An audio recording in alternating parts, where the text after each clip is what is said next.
အားလုံးပဲမင်္ဂလာပါနန်းခရစ်တိုဝင်းမီကျူး channel မှာကြိုဆိုလိုက်ပါတယ်ခုခေတ် social media တွေသတင်းတွေထဲမှာ Bitcoin ဆိုတဲ့စကားကိုအားလုံးနှိပါကြားဖို့ကြမယ်ထင်ပါတယ်ချို့လူတွေကတော့ Bitcoin ဆိုတာစကန်လားလိမ်နေတာလားကြားဖြတ်နေနဲ့ပတ်သက်တာလားဆိုပြီးပြောကြတာလေကြားဖို့ကြမှာပါအဲ့ဒါကြောင့်ဒီနေ့ဗီဒီယိုမှာ Bitcoin ဆိုတာတကယ်ပါလဲဘာကြောင့်လူတွေဒီလောက်စိတ်ဝင်စားကြတာလဲလူတိုင်းနားလည်လွယ်အောင်ရိုးရှင်းဆုံးပုံစံနဲ့ကျွန်တော်ကရှင်းပြပေးသွားမှာပါအဲ့တော့ Bitcoin ဆိုတာဘာလဲ Bitcoin ဆိုတာအင်တာနက်ပေါ်မှာပဲရှိရဲ့ digital money တစ်မျိုးပါဘာမလို့အစိုးရမထိန်းချုပ်ဘူးလူတယောက်ကနေတခြားလူတယောက်ကိုဓာတ်ရိုက်ပေးပို့လို့ရတယ်ဥပမာမင်းကမိတ်ဆွေတယောက်ကိုငွေ3သိန်းကျပ်ပို့ခြင်းဘဏ်ကိုသုံးရတယ်မလားဒါပေမဲ့ Bitcoin ဆိုရင်ဘာမလို့အတစ်ခုကနေဓာတ်ရိုက်ပေးပို့လို့ရတယ်ဒီစနစ်ကို peer to peer money လို့ခေါ်တယ်2008ခုနှစ်မှာကမ္ဘာစီးပွားရေးပြက်ကကြီးပြီးတဲ့နောက်လူတွေကဘဏ်တွေကိုမယုံကြည်ကြတော့ဘူးလူတွေကဘဏ်မလို့ပဲနဲ့ကိုငွေကိုစီမံလို့ရတဲ့ငွေကြေးစနစ်တစ်ခုကိုလိုချင်ခဲ့ကြတယ်အဲ့ဒီချိန်မှာဆာတိုရှီနာဂါမိုတိုဆိုတဲ့နာမည်နဲ့လူတစ်ယောက်ကစာတမ်းတစ်စောင်ထုတ်ပြန်ခဲ့တယ်အဲ့စာတမ်းကတော့ Bitcoin white paper ပဲဖြစ်ပါတယ်သူကဘဏ်မလို့တဲ့ငွေစနစ်တစ်ခုဖန်တီးခြင်းတယ်လို့ပြောခဲ့တယ်2009ခုနှစ်မှာ Bitcoin ဟာစတင်ပေါ်ပေါက်ခဲ့တယ်ယနေ့ထိသူဘယ်လိုလဲဆိုတာဘယ်သူမှမသိသေးဘူးဒါကပဲ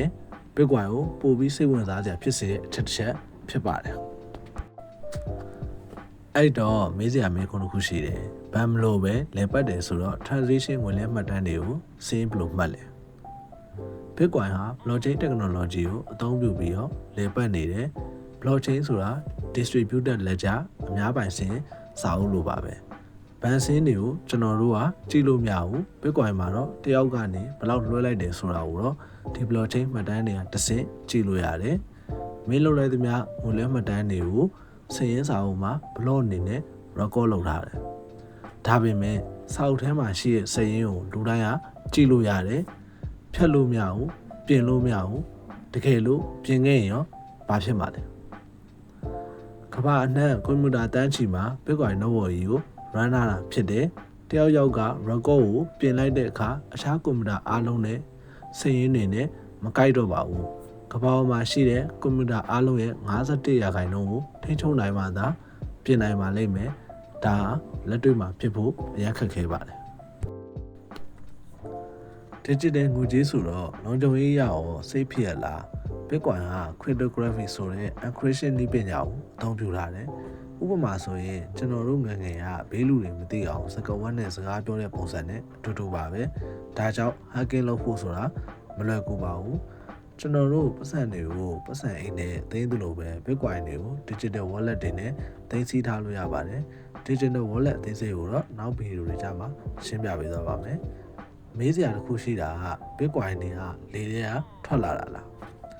Bitcoin တွေကဘယ်ကထွက်လာရလဲဆိုရင် transition တစ်ခုပြီးမြောက်ဖို့အဆင့်မြင့်ကွန်ပျူတာတွေနဲ့ခက်ခဲတဲ့ပုံစံတွေကိုတွက်ချက်ရပါတယ်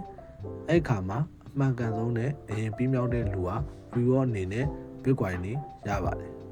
အဲ့လိုနည်းနဲ့ပဲ Bitcoin တွေက network တွေကနေထွက်ပေါ်လာတာဖြစ်ပါတယ်အဲ့တော့ Bitcoin တွေကအကန့်အသတ်မရှိအမြဲတမ်းထွက်ပေါ်နေမှာလားအဖြေကတော့ no ပါ